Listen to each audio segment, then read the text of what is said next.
మన ధ్యానాంశం ఏంటి అని అంటే గృహ నిర్వాహకత్వం, స్టీవర్షిప్ అని అంటాం ఇంగ్లీష్లో. గృహ నిర్వాహకత్వం అనే అంశంలో వనరులను బాధ్యతాయుతంగా వినియోగించాలి. వనరులను బాధ్యతాయుతంగా వినియోగపరుస్తాం. అప్ప చెప్ప బద్దులమై ఉన్నాం. లెక్క అప్ప చెప్పాలి. ఉదాహరణకి మనం ఏదన్నా పని కుదిరామనుకో,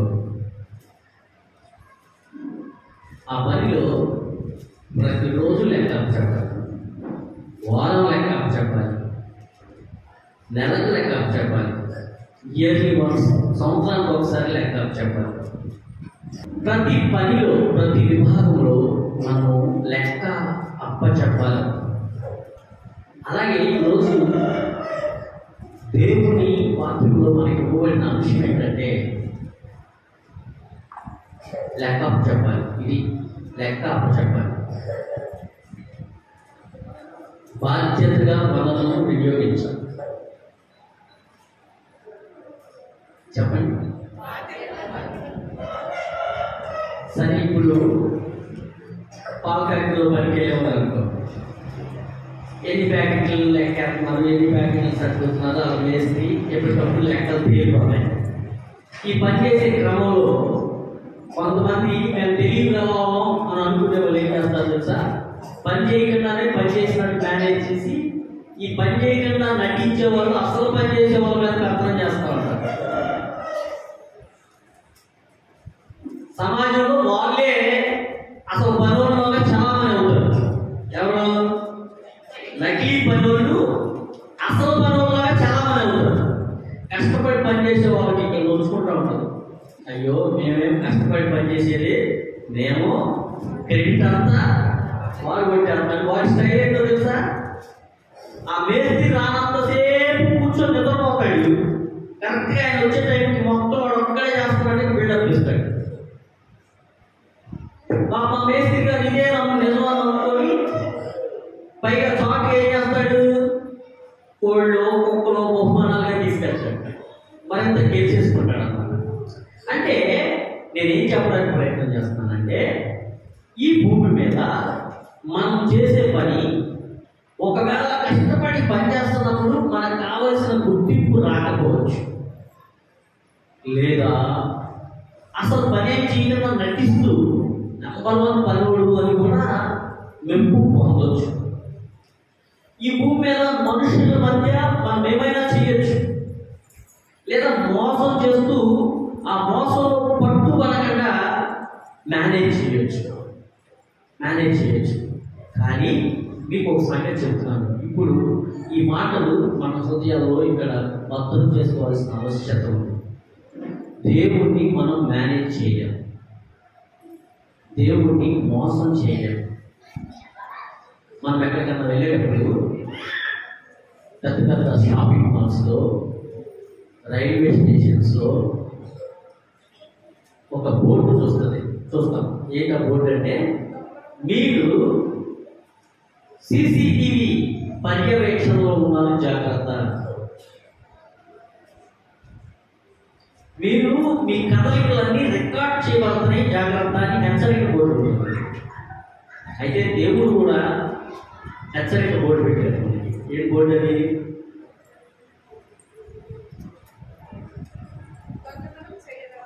బోర్డు. ఆయన ఆకాశం నుండి చూస్తూ ఉన్నాడంట. ఆయన ఆకాశం నుండి వింటూ ఉన్నాడంట. ఆయన ఆకాశం నుండి పరీక్షిస్తూ ఉన్నాడంట. ఎవరిని? ఆయన పిల్లలు. ఈ లెక్క అప్పు చెప్పే బాధ్యత ఎవరిది అని అంటే మనదే. ఆయన దేవుడని ఒప్పుకొని, ఆయన మనల్ని రక్షించాడని ఒప్పుకొని, ఆయన ఆరాధించడానికి ఇష్టపడి, ఆయనతో కలిసి నడవడానికి ఇష్టపడుతున్న మనల్ని ఆయన ఒకానొక దినాన లెక్క అడుగుతాడట. లెక్క అడిగే సమయంలో ఒక సంఘటన రాయబడి ఉంది. మత్తయి సువార్త 25వ అధ్యాయం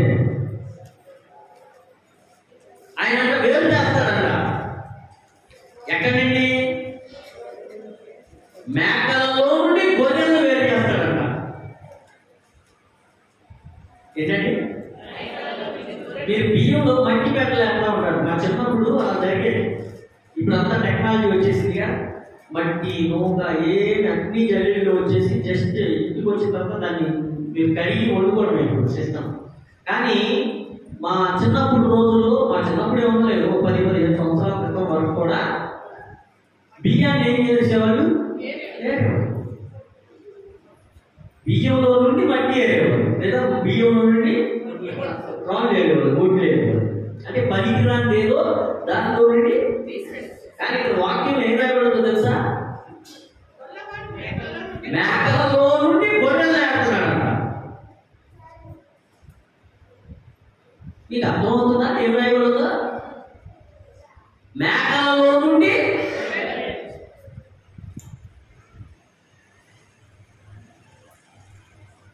ఆయన దినమునందు ఆయన దగ్గరకు వచ్చిన వారిని చూసి తన కుడి చేతి వైపు ఉన్న వారిని చూసి, రండి మీ కొరకు నేను సిద్ధపరిచిన రాజ్యాన్ని స్వతంత్రించుకోండి అని అన్నాడు. ఎడమ పక్క ఉన్న వారిని చూసి, అక్రమం చేయి వాళ్ళ నా యొద్ద నుండి తొలగిపోండి అని అన్నాడు. అప్పుడు వాళ్ళు చెప్పిన మాటలు చూస్తే దిమ్మ తిరిగిపోతుంది. ఏం చెప్తారు తెలుసా? మేము నీ పేరట అద్భుతములు చేయలేదా? మేము నీ నామమున స్వస్థతలు చేయలేదా? మేము నీ నామమున అద్భుతాలు చేశారంట, స్వస్థతలు చేశారంట, ఆశ్చర్య కార్యాలు చేశారంట. కానీ ప్రభు ఏమన్నాడు? అక్రమము చేయువాళ్ళ నా యొద్ద నుండి మీరెవరో నాకు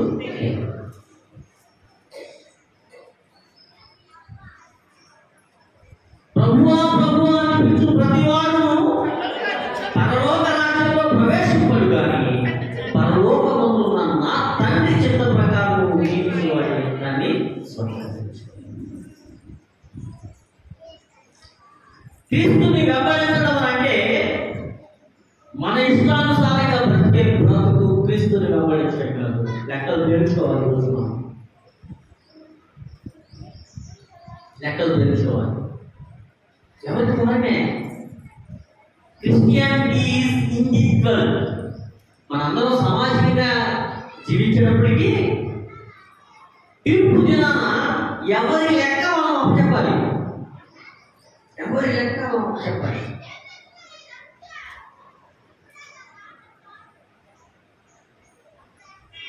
ఆ లెక్క అప్పచెప్పినప్పుడు ఏమనాలి? అలా అలా గుడ్ అలా నమ్మకమైన అది మెప్పు పొందాలి. ఎవరి చేత? క్రీస్తు చేత, దేవుని చేత, సృష్టికర్త చేత.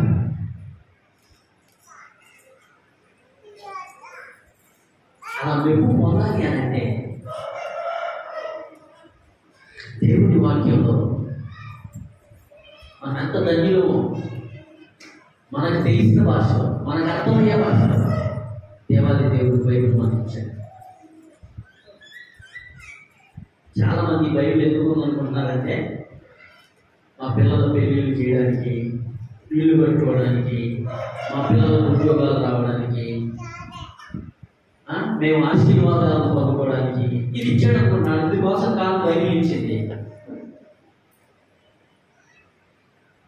ఇందుకోసం కాదు. అవి కలిగి ఉండడం తప్పు కాదు, దేవుడే ఇస్తాడు అందరికీ, ఆయన నమ్మిన వాళ్ళైనా నమ్మకైనా. కానీ బైబిల్ ఇచ్చింది ఎందుకో తెలుసా? ఈ జీవితం, ఈ భూమి మీద మనం జీవించే ఈ జీవితానికి ఒకానొక రోజున ఆయన లెక్క అడిగినప్పుడు ఆ లెక్కను దేవుడు చదువుతాడంటే ఈ గ్రంథాన్ని పక్కన పెట్టి, మనల్ని పక్కన పెట్టి సరి చూస్తాడు ఆయన. నేను ఇచ్చే కదా నీకు ఈ గ్రంథం, దీని ప్రకారం నీ జీవితం ఉందా లేదా? మనం ఇచ్చిన కానుకలు, మనం చేసిన ప్రార్థనలు, మనం చేసే భక్తి, ఇవన్నీ లెక్కలోకి తీసుకోవాలి ఆయన. దేని బట్టి లెక్కలు వస్తాడంటే గ్రంథాన్ని పక్కన పెట్టి లెక్కలు వస్తాడు. ఆ రోజున మెనీ నీవు త్రాసులో తూచబడగా తక్కువగా. మనం చూసే త్రాసేది వాక్యం, వర్డ్ ఆఫ్ గాడ్. మనం చూసే వాక్యం, మనం కొలిచే వాక్యం, మనం సరిగా ఉన్నామా లేదా చూసుకునే అర్థం దేవుడు మనకి ఇచ్చాడు.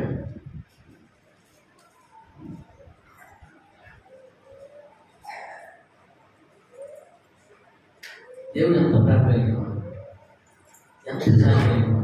కొరింథీయులకు రాసిన మొదటి పత్రిక 10వ అధ్యాయం 10వ వచనం చదువు. కొరింథీయులకు రాసిన మొదటి పత్రిక 10వ అధ్యాయం 10వ వచనం. మీరు సణుగుకొనకుడి, వారిలో కొందరు సణిగి సంహారకుని చేత నశించిరి.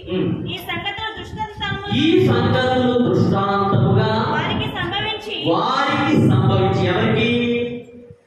బైబిల్లో రాయబడిన స్టోరీలన్నింటినీ వారికి, ఇశ్రాయేలుకి, వారికి సంభవించి యుగాంతమందున్న బుద్ధి తెచ్చుకోవడానికి మన కోసం ఈ గ్రంథం ఇవ్వబడింది. బుద్ధి తెచ్చుకొని దేవుని ఎదుట మనం నిలబడినప్పుడు ఆయన అడిగే ప్రశ్నకు తలెత్తుకొని నిలబడడానికి ఈ గ్రంథం మనకు ఇవ్వబడింది.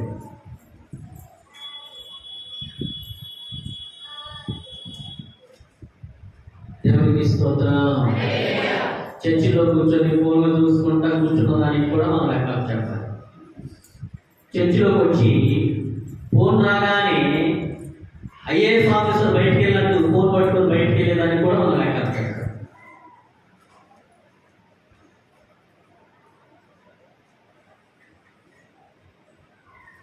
దేవుని భయం అనుకుంటే దేవాలయంలో ఉండగా ఫోన్ పట్టు చూడడానికి ఓడికిపోతాం. నా దేవుడితో గడిపే సమయం. 4 పాఠాలు చదివాం. పాఠాల నుంచి కొన్ని పాఠాలు నేర్చుకున్నాం ఈరోజు మనం. మొదటిగా మార్కు సువార్త 14వ అధ్యాయం 3వ వచనం నుండి రాయబడిన ఆ వృత్తాంతంలో యేసు ప్రభు ఒక ఇంటికి వచ్చాడు. ఆ ఇల్లు ఎవరిది అంటే ఒకప్పుడు కుష్టి వ్యాధిగ్రస్తుడు. యేసు చేత బాగుపడ్డాడు. ఆ బాగుపడిన ఆయన పేరు సీమోను. మేము ఎరుసలేము వెళ్ళాము. ఎరుసలేము వెళ్ళినప్పుడు కుష్టి వ్యాధిగ్రస్తుడైన సీమోను ఇల్లు చూశాము. ఎలా ఉందంటే మట్టి గోడలతో చాలా పెద్దగా ఉంది. గోడలు మాత్రమే ఉంది, ఒక గోడ మాత్రమే ఉంది. ఇదే సీమోను ఇల్లు అని చూపించాడు. అంటే వాటిని ప్రసన్నం చేశాడు అన్నమాట.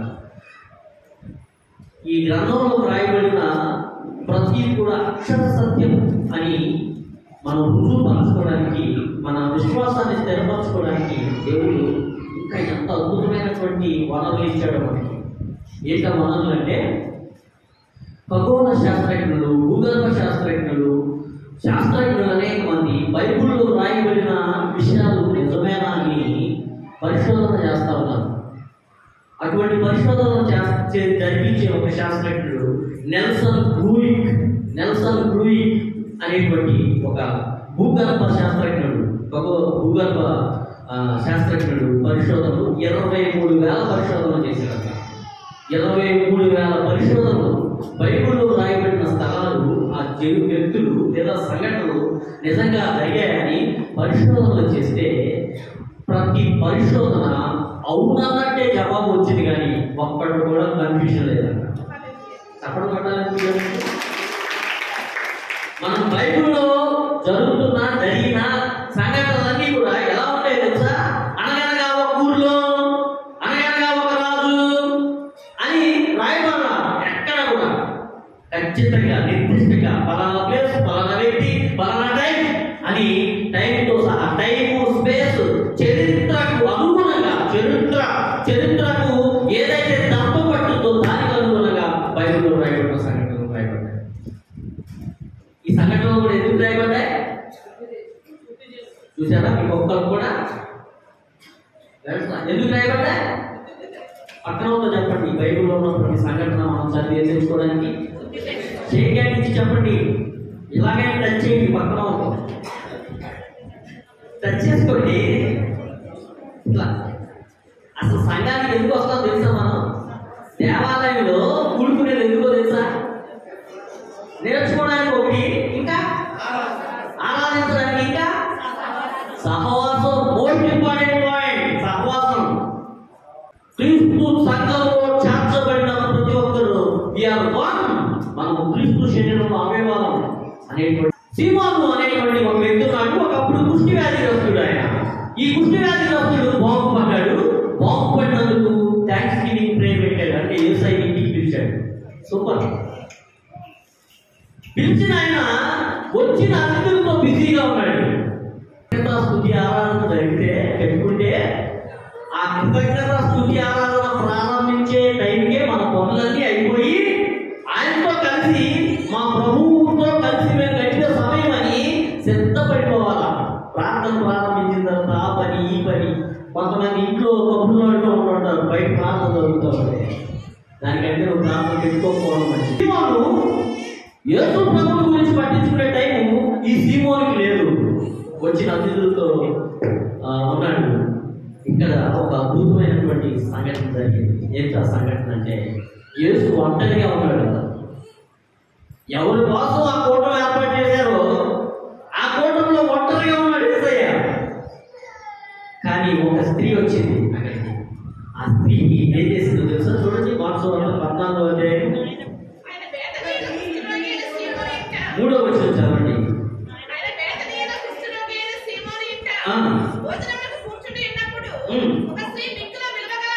మిక్కిలి విలువగల, the most valuable, high valuable, మిక్కిలి విలువగల అచ్చ జటమాంచి అప్సర పుట్టి తీసుకొని వచ్చి ఆ అప్సర పుట్టి పప్పుల కొట్టి. మీరు వింటున్నారా? అక్కడ చదవబడిన మాట. ఆమె తీసుకొచ్చిందంట ప్రభు దగ్గరికి. చాలా విలువైనది. ఎంత విలువైనది కూడా రాయబడింది. 160 రూపాయలు ఇచ్చి. ఎంత కాదు అక్కడ ఉంది కదా, ఇంచుమించు 140 రూపాయలు. ఈ బైబిల్ ఈ మాట ఎప్పుడు రాయబడింది? 2000 సంవత్సరాలు, సుమారుగా 2000 సంవత్సరాలు, అటు ఇటుగా 2000 సంవత్సరాలు.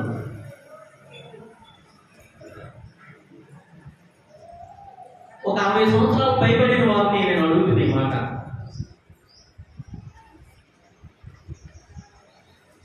మోహన్ దగ్గర మీ చిన్నప్పుడు ఎకరం పొలం ఎంత? 1000. చిట్బాబు గారు 1000. విషయ్ గారు 1000. విషయ్ గారు మీ చిన్నప్పుడు పొలం ఎంత? మీ చిన్నప్పుడు 1000 రూపాయలు. జక్కపూళ్ళు అడిగా నేను ప్రశ్న. ఎలా ప్రశ్న? విషయ్ గారు అక్కగారు అనుకుంటా, అక్క చెల్లె, అక్కగారు నాగరత్నం గారు 5 రూపాయలు అని చెప్పింది. ఎంత? 5 రూపాయలు. అక్కడే సాంబయ్య గారు, ఆయన పెద్ద కొడుకు, ఆయన రియల్ ఎస్టేట్ వ్యాపారం చేస్తారు. ఆయన వైపు తిరిగారు. ఎకరం పొలం ఎంత? ఇప్పుడు 5 కోట్లు అన్నారు. ఎంత? 5 రూపాయలు. 60 సంవత్సరాల్లో 5 కోట్లు. అంటే ఇల్లు అన్నట్టుగానే 1000 రూపాయలు అనుకోండి. 1000 రూపాయలు పిల్లలు సుమారుగా 50 సంవత్సరాలు పైబడి, 50 సంవత్సరాల క్రితం స్టోరీ అనుకోండి. 50 సంవత్సరాల క్రితం ఎకరం పొలం 1000 రూపాయలు. ఇప్పుడు ఎంత? 7 కోట్లు. 1000 ఎంత అయింది? ఇప్పుడు ఎన్ని సంవత్సరాల క్రితం కదా ఇది? 160 రూపాయలు కదా. ఊహించుకోండి, మీకే వదిలేస్తున్నా ఎంత విలువైంది. అంత విలువైన ఒక వస్తువును, అంత ప్రశస్తమైన, అంత అమూల్యమైన వస్తువును యేసు ప్రభు పాదాల దగ్గర పగలగొట్టేస్తే అక్కడున్న సమాజం విలవిలలాడిపోయింది. మనలాగే ఏమన్నా తెలుసా? పనికి మారిందానే, బుద్ధి తక్కువగానే, నీకు అసలు బుద్ధి ఉందా? పిచ్చి పట్టిందా నీకు? అంత విలువైన అంత నేరం పని చేశాం. దాన్ని అమ్మితే బోర్డు వచ్చేది. ఎంతమంది పేదలకు సహాయం చేస్తుందో తెలుసా అని చెప్పి వెంటనే వాళ్ళు కోపపడి మండిపడ్డారు. దాని వరకు యేసు ప్రభు ఏమన్నాడు తెలుసా?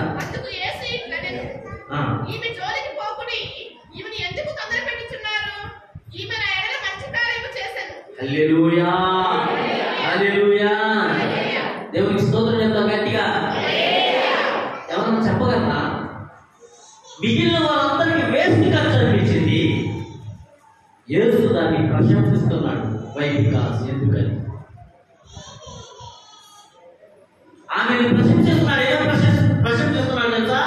ఈమె ఉత్తమమైన కార్యం చేసింది. ఆమె తన జీవితంలో do the best. ఆమె చాలా ఉన్నతమైన కార్యం చేసింది.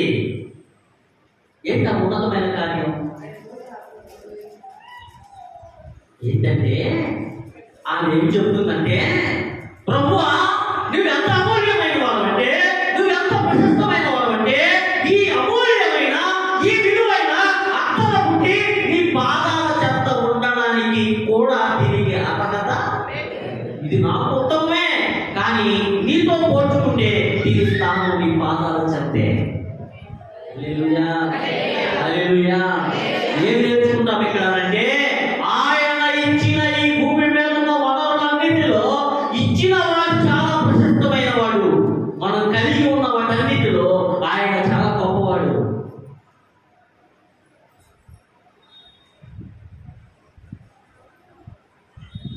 ఈ రోజున దేవుని కొరకు ఏదో నువ్వు కొంచెం బందీ చేస్తే, లేదా 4 ప్రసంగాలు చేస్తే దేవుని కొరకు నేను ఎనగదీసుకొని పని చేస్తున్నాను అనుకోని, నేను దేవుని కొరకు నువ్వు ఏదైనా కష్టపడి పని చేస్తే, ఒక పని లేదా దేవాలయ నిర్మాణంలో నువ్వు కొంచెం క్యాష్ ఇవ్వడమో లేదా కొంచెం పని ఎక్కువ చేస్తేనే నేను ఏం చేసేస్తాను నేను ఊహించుకుంటుంటే ఈమె దగ్గరకు వచ్చి మనం బుద్ధి తెచ్చుకోవాలి.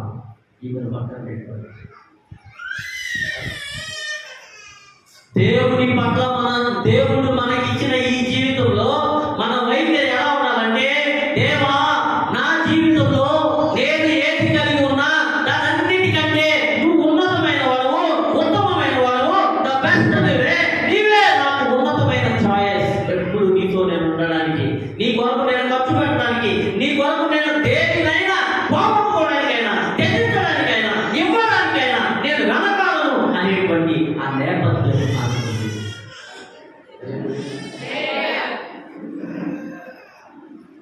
బిడ్డలారా గమనించండి. బుద్ధి తెచ్చుకోవడానికి దేవుడి సంకల్పం మాట్లాడుతున్నాయి. ఈరోజు వనరులను బాధ్యతాయుతంగా వినియోగించాలి. వనరులను బాధ్యతాయుతంగా ఇక్కడ ఈ స్త్రీ ఆమె టైంనిచ్చింది దేవుడికి. వింటున్నారా? అనేక మంది చాలా మంది కొత్త వాళ్ళు వచ్చారంట ఆయనకి. జనరల్గా ఫంక్షన్స్ లో పాస్టర్ గారు వాక్యం చెప్తా ఉంటాడు. పెళ్లిలోనో లేదా ఇంకేదో ప్రోగ్రాంలో వివిధ గ్రామాల నుండి బంధువులు వచ్చాడు. పాస్టర్ గారు దేవుడి వాక్యాన్ని బోధిస్తూ ఉంటాడు. నువ్వు అప్పుడు బయట నుంచి అప్పుడే జాయిన్ అయ్యావు అనుకుంటావు. నీ పక్కన ఇటు పక్క మేనత్త ఉంది, ఇటు పక్క మీ చిన్నం ఉంది, ఎవరు మీ పెద్ద ఉంది, వెనక మీ అన్నయ్య ఉన్నాడు. వాళ్ళు వేరు వేరు ఊళ్ళ నుంచి వచ్చారు. ఊహించుకోండి ఏం చేస్తారు మీరు? పెద్దమా బాగున్నావా, సినిమా బాగున్నావా అని అనుకున్నావా? ఇక ఎవడేమనుకున్నాడు, ఏకిపోయిందో మనకు అనవసరం. నేను వాళ్ళని పలకరించడం తప్పకుండా పలకరించాలి. మానవ సంబంధాలు చాలా ఇంపార్టెంట్, కానీ ఎలా పలకరించాలి అని పళ్ళు ఇలా తీసుకోక చిన్న నవ్వునవి పలకరించడానికి కూడా పద్ధతులు ఉన్నాయి. అన్ని చోట్ల మాట్లాడే పలకరించుకోవాల్సిన అవసరం లేదు. ఇవేం చేస్తుందో తెలుసా? అక్కడ అనేక మంది గుంపులుగా జనం ఉంటే ఒకరితో ఒకరు వాళ్ళు కలుపుకొని మాట్లాడుకుంటూ ఉంటే, ఎవరు వాళ్ళు ఉంటే, యేసుని ఎవరు పట్టించుకోకపోతే వ్యక్తి విలువైనది తీసుకొని వచ్చి ఆయన పాదాల దగ్గర పగలు కొట్టి ఆయనకి ఆరాధన చేస్తూ ఉంది, ఆయన సేవ చేస్తూ ఉంది, ఆయనతో టైం గడుపుతూ ఉంది. ఆయనతో చెప్తా ఉంది, నీకంటే అమూల్యమైనది, నీకంటే ఉన్నతమైనది, నీకంటే బలమైన స్నేహం, నీకంటే బలమైన బంధుత్వం, నీకంటే ఉన్నతమైనది నాకేది లేదు ప్రభా, నువ్వు నాకు చాలిన వాడు, నాకు సరిపోయిన వాడు, నువ్వు చాలు నాకు అని ప్రభువుతో చెప్తా ఉంది. మన జీవితం దేవుడు ఇచ్చింది ఎందుకో తెలుసా? ఆయనతో సరి అయిన సంబంధం కలిగి ఉండడానికి. ఆ సంబంధం సరిగాకపోతే అసలు జీవితంలో అన్ని నిరంతరమే, ఏది అర్థం కాదు మనకి, అన్ని గందరగోళాలి, అన్ని గందరగోళాలి.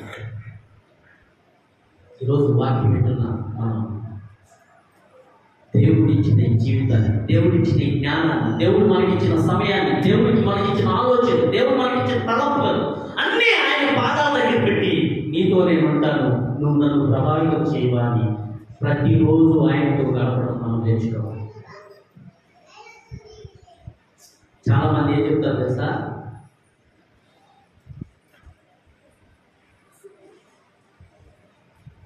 ఏంటి దేవుడి సన్నిధి కావట్లేదంటే కుదరట్లేదా, ఏమంటారు? ఈ మాట ఎప్పుడు అనకూడదు. నువ్వెంత బిజీగా ఉన్నా అనకూడదు. పచ్చికల శామ్యూల్ గారు, నా చిన్నప్పుడు భాష గారు, ఆయన ఎంతమంది తెలుసు నాకు తెలియదు, ఆయన ఒక్క చెప్పాడు ఎప్పుడు, నాకు బాగా గుర్తుంది. నేను చాలా సందర్భాలు ఇంకా చెప్పాను. ఒక ఆయన అందరికంటే ముందు వచ్చేవాడంట చర్చికి, చిన్న బియ్యం కట్టుకొని అందరికంటే ముందు వచ్చి పాస్టర్ గారితో, అయ్యా దేవుడు నన్ను జీవించినట్టు ప్రార్థన చేయండి అని అడిగేవాడు. పాస్టర్ గారు కూడా అందరికంటే ముందు వస్తాడు కదా, పాస్టర్ గారు కూడా అభిమానం మీనంటే ఆయన కొంత ప్రత్యేక ప్రార్థన చేసేవాడు. దేవుడు ఆయన ప్రార్థన అన్నాడు, పాస్టర్ గారు ప్రార్థన అన్నాడు, ఈయనకి గేదలు వచ్చాయి, సంపద పెరిగింది, బిజీ అయిపోతే కొంతకాలానికి చర్చికి రావడం మానేసాడంట. దేనివల్ల? బిజీ. ఎంతముందు ఏమి లేదు, నమ్మకంగా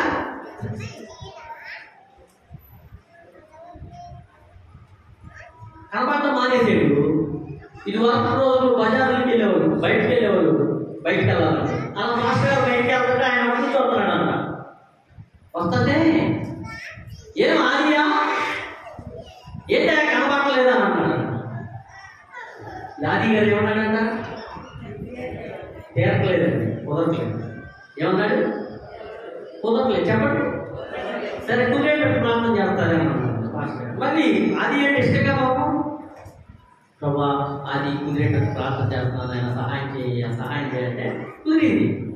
ఏం కుదిరింది? ఉన్నాయని ఎటువంటి పోయినాయి అంట. ప్రియమైన గమనించండి, దేవుడు మనల్ని ఎంత హెచ్చిస్తే, ఎంత దీవిస్తే, ఎంత ఆశీర్వదిస్తే ఆయన పాదాల దగ్గరికి అంత దగ్గర అవ్వాలి మనం. అబ్రహాం లింకన్ గారు అమెరికన్ మాజీ ప్రెసిడెంట్, ఆయనట ఎప్పుడు తప్పని మాట చెప్పుకునేవాడట. అమెరికా ప్రెసిడెంట్ అంటే ప్రపంచానికి ప్రెసిడెంట్ కింద లెక్కే, ఆనాడు ఈనాడు కూడా ప్రపంచ పరిపాలన కింద లెక్క. ఆయన అనేవాడట, ఏదైనా ఎక్కువ పనులు ఉంటే, అమ్మో నాకు ఈరోజు ఎక్కువ పనులు ఉన్నాయి, తర్వాత ఏం చెప్పేవాడు బహుశా. అబ్రహాం లింకన్ గారు చాలా బిజీగా ఉన్నాను నేను, అయ్యా నేను చాలా బిజీగా ఉన్నాను కాబట్టి నేను ఎక్కువసేపు ప్రార్థన చేయాలని అన్నమాట. నీకు అర్థమైందా? మీరేమంటారు? లేదా మనమేమంటాం? నాకు చాలా పనులు ఉన్నాయి కాబట్టి దేవాదితో నాకు సెలవు. దేవుని విలువ మనకు అర్థమైంది, దేవుని నిర్లక్ష్యం చేయండి. ఈమెకి అర్థమైంది తన దగ్గర ఉన్న అమూల్యమైంది తన టైంని, తన యొక్క జీవితం అంతా సమర్పించుకొని ఆయన పాదాల దగ్గర గడుపుతూ ఉంది ఆమె. దేవునికి స్తోత్రం, దేవునికి స్తోత్రం. ఈరోజు దైవ నియమములో మొదటి నియమం ఏంటంటే, దేవుడిచ్చిన సమయాన్ని, వనరులను, ఈ జీవితాన్ని ఆయన పాదాల దగ్గర పడేసుకొని ఆయన నడిపించిన ప్రకారం నడవడానికి మనం సిద్ధపడాలి. అది దేవుడు మనం చూసి మెచ్చుకునే గడియ లేదా ఈవెంట్. ఆయన మనం తెచ్చుకోవాలంటే ఆయన సన్నిధిలో గడపాలి, వ్యక్తిగతంగా గడపాలి, సామాజికంగా గడపాలి, కుటుంబంగా గడపాలి. ఆయన పాదాలు పట్టుకొని మనం గడపడం. ఎప్పుడైతే ఆయనతో మన సహవాసం పెరుగుతుందో, అబ్రహాము దేవుడికి స్నేహితుడు అన్నాడు. అబ్రహాము దేవుడు నా స్నేహితుడు అన్నాడు. మొదటి పాఠం అదే కదా మనం చదివింది. అబ్రహాము దేవుని స్నేహితుడట. దేవుని స్నేహితుడు ఎలా ఉంటాడు? దేవుడితో సరైన సంబంధం కలిగిన వాడు ఎలా ఉంటాడు? ఆయనకు మానవులతో ఒక విభేదం ఏర్పడింది. ఏం ఏర్పడింది? చెప్పండి అందరూ.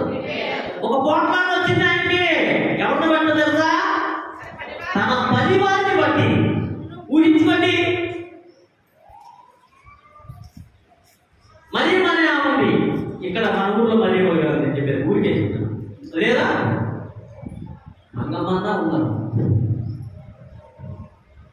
తిరుపతమ్మ అనే ఉంది. తిరుపతమ్మ ఆమె దేవుడు పెరిగింది కాదు. సువార్తమ్మ ఉంది. సువార్తమ్మ ఆ దేవుడిని సువార్తమ్మ తన ఇంటిలో తన కొడుక్కి మంచి భోజనం పెడుతున్న సమయంలో ఏం పేరు అన్నాను? తిరుపతమ్మ బయట నుంచి వచ్చి పిలుస్తుంది. ఏమని పిలుస్తుందో తెలుసా? చాలా మర్యాద పిలుస్తుంది. ఏమని పిలుస్తుంది?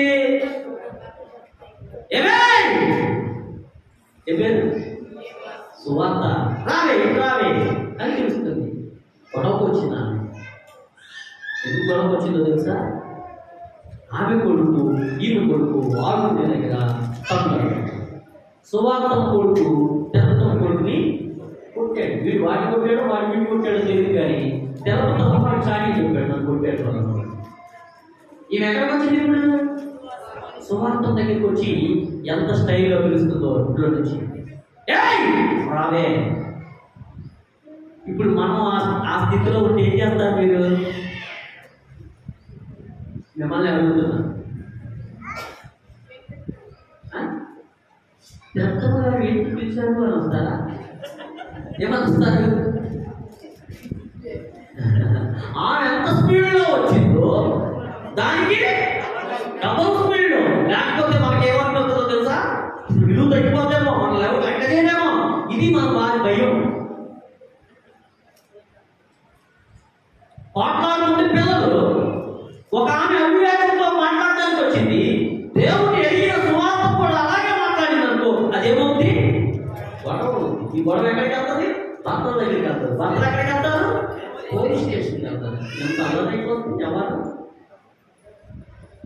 అదే తిరుపతమ్మ అదే స్పీడ్లో వస్తున్నప్పుడు సువార్త ఇలా, అమ్మో ఏంటి తిరుపతమ్మ గారు ఇంత గొప్పగా ఉన్నారు, రండి రండి రండి భోజనం చేద్దరు కానీ టీ తాగుతారు కానీ మంచి తాగుతారు కానీ అన్నది. అయినా ఆ లోపల ఇంకొక 4 చదువుతా ఉంది. మాట్లాడదాం. ఏం జరిగింది? నీ కొడుకు ఆ నా కొడుకు తనే ఊరి కొడుతే ఎందుకురా వాడిలోకి వెళ్ళావు? వాడు ఎంత మంచి వాడ అని ఎందుకు కొట్టావు అని నీ కొడుకు వైపు తిరిగి 4 మాటలు నీ కొడుకుని దండిస్తే తిరుపతమ్మ గారు ఎలా ఇబ్బంది వచ్చి సంతోషంగా ఎంత మంచిదో.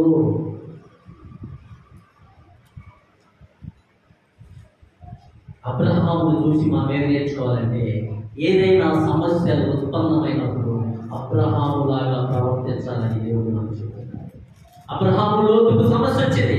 తన సేవకుల ద్వారా, తన పరివారం ద్వారా జగడమాడుకునే సందర్భం వస్తే అబ్రహాము దేవుడిని ఎరిగిన వాడు, భక్తి కలిగిన వాడు, దేవుని బిడ్డలు ఎలా ఉన్నారో ఎరిగిన వాడు. ఆయన ఏం చేశాడు తెలుసా? పంచాయతీ పెట్టి, లోతు నువ్వు నేను బంధువులు మాట్లాడుకోవద్దు, ఓ పని చేద్దాం, ఏ స్థలం కావాలో నువ్వు కోరుకో అంటే లోతు ఏం చేశాడు? బయట చదువురా మీరు? పచ్చగా ఉన్న స్థలాన్ని కోరుకున్నాడంట. ఏమనుకున్నాడు లోతు? ఈ పచ్చగా ఉన్న స్థలాన్ని తీసుకుంటే అబ్రహాం కంటే నేనే ఆశీర్వాదం ఇవ్వబడతానని అనుకున్నాడు. తమ స్టోరీ మీకు తెలుసా? లోతు ఏమైపోయాడు? ఇబ్బందుల్లో పడిపోయాడు. నా ప్రియమైన దేవుళ్ళని గమనించండి. దేవుని ఎరిగిన బిడ్డలు, దేవునితో సరి అయిన సంబంధం కలిగిన మనము దేవుని పిల్లలుగా మనం జీవించేటప్పుడు మన కోరికలు తీర్చకపోయినా, మన ఇష్టం జరగకపోయినా, మనం అనుకున్నది జరగకపోయినా, నా దేవుడిని నేను ఇష్టపూర్వకంగా ఆయన సేవించాలి, ఆయన మాటకు లోబడాలి, నేను ఆయన మాట ప్రకారం జీవిస్తాను, నా ఇరుగు పొరుగు వారితో, నా రక్త సంబంధికులతో నేను సమాధాన సంబంధాలు కలిగి ఉంటాను. మనం పట్టుదల కలిగి మన జీవితాన్ని దేవుని యొక్క బాధ్యతాయుతంగా జీవించాలి. చెప్పట్లా? అదే పేరుకొంటే దేవుడు సంతోషిస్తాడా? మీకు ఎవరితో అయితే సంబంధాలు సరిలేవో ఈరోజు ఒక కూర, చిన్న కూర కప్పులో వేసి మీ పిల్లవాడికి ఇచ్చి వాళ్ళకి పంపండి.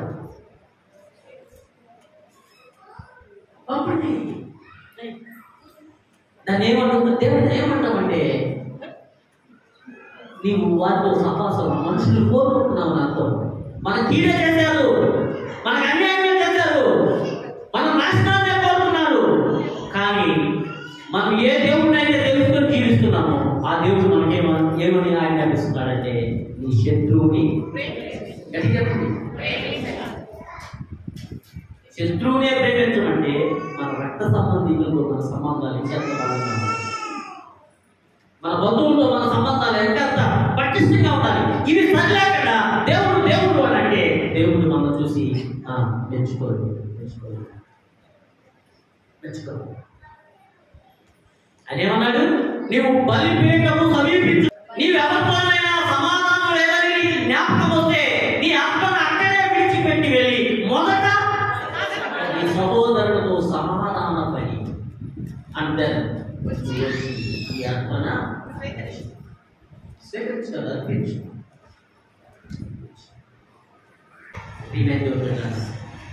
ఈ మాటలు బోధిస్తున్నా, నేను ఆచరించకుండా ఏం చెప్పట్లేదు. ఈ ప్రసంగ పీఠం మీద నుంచి మీకు కఠినంగా కనబడవచ్చు. దేవాలయంలో క్రమశిక్షణ చేయడంలో మీకు ఒక విలలాగా, నియంత్రణలాగా కనబడవచ్చు. మిమ్మల్ని గాయపరచవచ్చు నా మాటలతో, ప్రసంగాలు. కానీ సంబంధాల విషయంలో నా పట్ల ఎంత కఠినంగా వ్యవహరించినా నేను దేవుడిని ప్రేమ చూపడానికి నా దేవుడు నాకు సహాయం చేస్తాను. నేను ఎవరి మీద కంప్లైంట్ చెప్పను. ఎప్పుడు ఎవరో ఏదో అన్నారని మా భార్య మీద కూడా మాట్లాడుకో, ఒకవేళ పొరపాటు మాట్లాడుకున్నా ఒకరు క్షమించారు. ఎక్కడి నుంచి రావాలి? దేవుడితో మనకున్న సరి అయిన సంబంధం.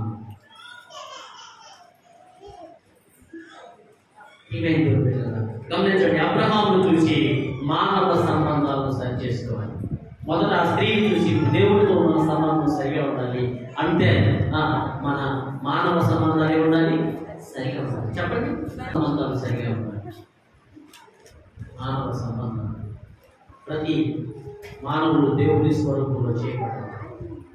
ప్రతి మానవుడితో మనం సమాధానం, అది మన ద్వారా మన దేవుడు మనల్ని మెచ్చుకునేది. అంటే చూడండి, కీర్తన 15వ కీర్తనలోకి వస్తే మన యొక్క పనిలో లేదా మన దేవుడిచ్చిన ఈవులతో, మన బాధ్యతలతో దేవుని పట్ల దేవుని పిల్లలు ఎలా ఉండాలట? యథార్థమైన ప్రవర్తన కలిగి ఉండాలి. హృదయపూర్వకంగా నిజము పలకాలి. పొరుగు వారి మీద నింద మోపకూడదు. నీచత్వాన్ని, దుష్టత్వాన్ని అసహించుకోవాలి. దేన్ని అసహించుకోవాలి? నీచత్వాన్ని, దుష్టత్వాన్ని అసహించుకోవాలి. నీచులను అసహించుకోమంటలా, నీచత్వాన్ని, దుష్టత్వాన్ని. ప్రభువే మన మాదిరి. ఆయన పాపాన్ని ద్వేషించాడు కానీ పాపులను ద్వేషించాడు. పాపులను ప్రేమించాడు, క్షమించాడు, దగ్గర తీసుకున్నాడు. ఇతరుల్లో ఉన్న లోపాలను బట్టి ఇతరులను మనం దూరం చేసుకోక్కర్లేదు. ఇతరుల్లో ఉన్న లోపాలు వైదొలగాలని, ఆ లోపాల నుండి వారు బయటపడాలని దేవుని ఎదుట యథార్థమైన హృదయంతో మనము ప్రార్థన చేయాలి. యెహోవా యందు భయభక్తులు కలిగిన వారిని దేవుని యందు భయముతో జీవించే వారు ఎవరైనా సరే, పేదలైనా పెద్దలైనా పిల్లలైనా వారిని ఏం చేయాలంట?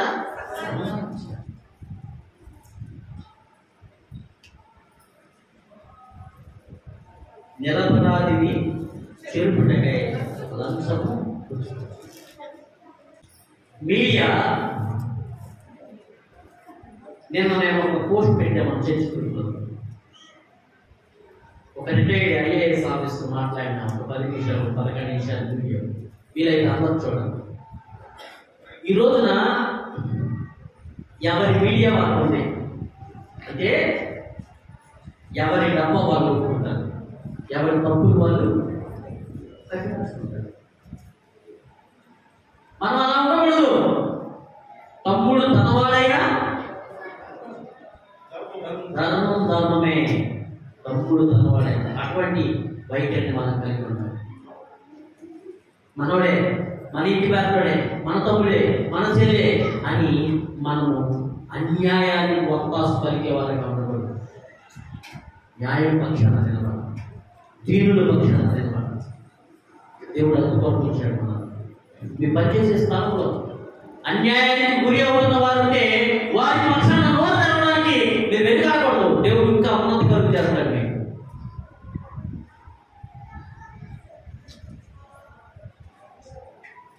అధికారుల యొక్క మనల్ని పొందడానికి ఏం చేస్తారు తెలుసా? న్యాయంగా జీవించే వారి మీద సైతం నింద వేయడానికి, అబద్ధము సాక్ష్యం చెప్పడానికి వెనుకాడని సమాజంలో ఉన్నాము మనం. అట్లాంటి ప్రవర్తన దేవుని బిడ్డలుగా ఎక్కడున్నా న్యాయంగా, న్యాయం పక్షాన, నీతి పక్షాన, దుష్టత్వాన్ని, నీచత్వాన్ని అసహించుకునే వారుగా మనం ఉండాలని దేవుడు మనకు చివరిగా 4 చూడండి. మొదటిగా దేవుడితో మన సంబంధం బాగుండాలి.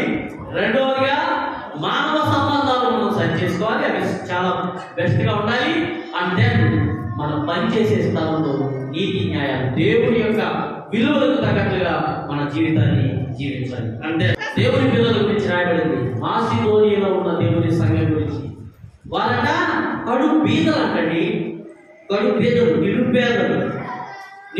రెండవ చివరి భాగంలో చూడండి, వారు నిరుపేదలైన. నిరుపేదలు అనే దానికి అర్థం చెప్పండి. నిరుపేదలు అంటే ఏమీ లేకపోవడం అంటే ఆస్తి కాదు, తినడానికి ఆహారం ఏ రోజు కాదు ఎత్తుకోవాలి. నిరుపేదలు అంటే మాకెవరు నిరుపేదలు చెప్తారు దేవుడు అని నేను ఇప్పటికి ప్రకటిస్తున్నాను. నిరుపేద అంటారా కాదంటారా? అంటే వారానికి సరిపడా ధాన్యం ఉంటుందా నెలలో? నెలకు సరిపడా ఉంటుంది. ఏమండి నేను అడిగిన ప్రశ్న మీకు అర్థమైందా? నెలకు సరిపడా ధాన్యం ఎంతమంది ఇంట్లో ఉంటుంది? మేమేం రావలేదు, నేను చెప్తున్నాను. ఎలా చెప్తాను? వారానికి సరిపడా ఏ రోజు కాదు మీ కొనుక్కునే వాళ్ళు ఎంతమంది? ఏ రోజు కాదు, ఏ రోజు పక్కలు కూడా లేదు. అంటే నిరుపేదలు సంఘంలో లేదు. అందరిని బట్టి దేవుడికి స్తోత్రం. ఇక్కడ నిరుపేదలు మాసిదోనియా సంఘంలో వారు నిరుపేదలు అంట, కడు పేదలు. వారి పేదరికానికి తోడు వారి శ్రమలు అత్యధికంగా విస్తరిస్తున్నాయంట. శ్రమ మీద శ్రమ, శ్రమ మీద శ్రమ, ఇబ్బంది మీద ఇబ్బంది వస్తా ఉందంట. అయినను ఎలాగనగా వారు బహు శ్రమల వలన పరీక్షింపబడగా అత్యధికముగా సంతోషించింది. అబ్బా, వారి యాటిట్యూడ్ చూడండి. దేవుడి బిడ్డలో ఉన్న స్పెషాలిటీ ఇదే. ఎంత శ్రమలు ఎక్కువైతే అంత సంతోషిస్తారు. మరియు వారు నిరుపేదలైనను వారు ఆత్మత్వము బహుగా ఈ కృప విషయంలోను, పరిశుద్ధుల కొరకైన పరిచర్యలో పాల్పొందు విషయంలోను మనఃపూర్వకంగా మమ్మల్ని వేడుకొనొచ్చు. వారు తమ సామర్థ్యం వల్లే కాక సామర్థ్యం కంటే ఎక్కువగాను తమంతట తామే ఇచ్చినది మీకు దేవునికి స్తోత్రం. ఎవరు వీళ్ళు? నిరుపేద. ఏం నేర్చుకుంటామంటే నా దగ్గర నుండి మనకెవరో వచ్చి సహాయం చేయడం కాదు. దేవుడు మనకిచ్చిన ఆ కెపాసిటీతో, మనం ఉన్న స్థితిలోనే మన చుట్టూ ఉన్న అవసరాలను గుర్తించి వారికి నేనేదో ఒకటి చేయాలనే ప్రతిస్పందన మన హృదయంలో ఉంటున్నారు. ఎవరికి అర్థం కాదా? మన చుట్టూ ఉన్నవారు ఎవరైనా ఆపదలో ఉంటే వారికి నేనేదైనా చెయ్యాలి అనే హృదయం దేవుని పిల్లలు ఉంటారు. హల్లెలూయా, హల్లెలూయా, హల్లెలూయా, హల్లెలూయా.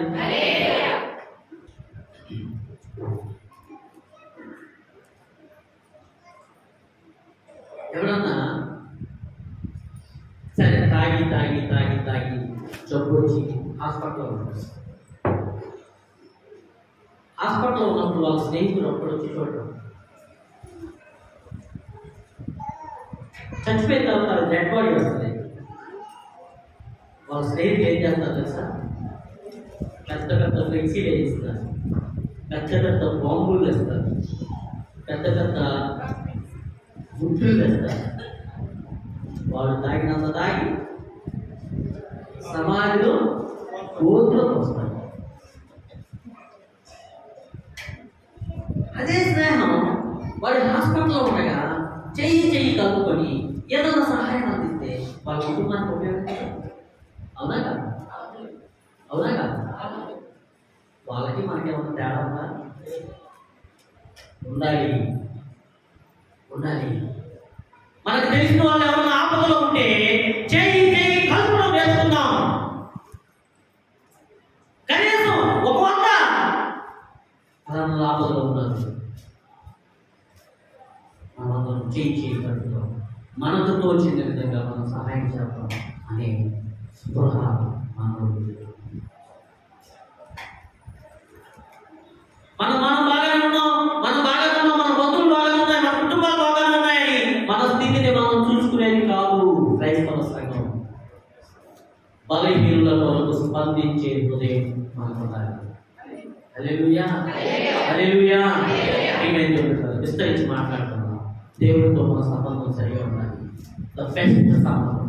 ఆయనకి ఏ పరిస్థితుల్లో అయినా సరే ఆయనకంటే ఉన్నతమైన దాన్ని ఏది లేదని గుర్తించి ఆయన దేవుడిని గుర్తించడం నేర్చుకోవాలి.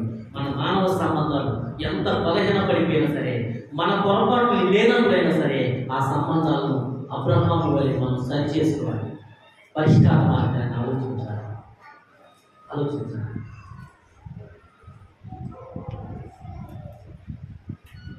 నేను ఒక మాట చెప్తే మీ అందరికి కోపం వస్తుంది కాదా? అత్తయ్య అంటారు, మీ అత్తగారు తోడుకోవడానికి ఒక వాట ఎక్కువ ఇచ్చింది అనుకో, 2 చెంపులు ఉన్నాయి, అటు ఒక చెంపు ఇటు ఒక చెంపు ఇచ్చింది. 3 తెపాలాలు ఉన్నాయి. ఒక తెపాల ఏమిటి, 2 తెపాలాలు ఇంకో ఆమెకి ఇచ్చింది. ఒక తెపాల ఎక్కువ వెళ్ళింది. మీ బ్రతికిన కాలం అంతా దేని గురించి మాట్లాడతాం తెలుసా? మార్పు నొందుదురుగాక. మీకు ఒకవేళ మీకంటే ఎక్కువ ఏదైనా వెళ్ళిందని మీరు అనుకుంటున్నారా?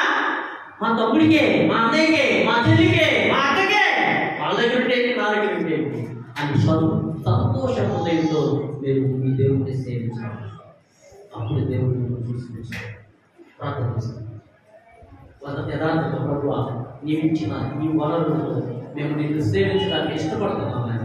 నీ వాక్యాన్ని దగ్గర పెట్టుకొని మా జీవితాన్ని సరి చేసుకోవడానికి ఇష్టపడుతున్నాం ఆయన. ఇదిగో ప్రభువా, ఆ పేదలో ఉన్న ప్రభువా ఆ స్త్రీ వలే మేము నేను అత్యంతంగా సేవించడానికి మా హృదయాన్ని అర్పిస్తాం. అబ్రహాము వలే మా సంబంధాలు సరి చేసుకోవడానికి ఇష్టపడుతున్నాం ఆయన. 15వ కీర్తనలో రాయబడినట్లుగా మా ఉద్యోగ ధర్మంలో మేము ప్రవర్తించడానికి, మా దైనందిన జీవితంలో జీవించడానికి ఇష్టపడుతున్నాం. ప్రభువా అయ్యా, 2వ కొరింథీ పత్రిక 8వ అధ్యాయంలో రాయబడిన మాసిదోనియ సంఘంలో ఉన్న విశ్వాసుల వలె ఆపదలో ఉన్న వారికి ఆపద హస్తం మేము అందించే వారంగా మేము ఉంటామైనా అని మనం సమర్పించుకున్నాం. ప్రార్థన చేయండి. ఎవరికి వారు ప్రార్థన చేసుకోండి. వ్యక్తిగతంగా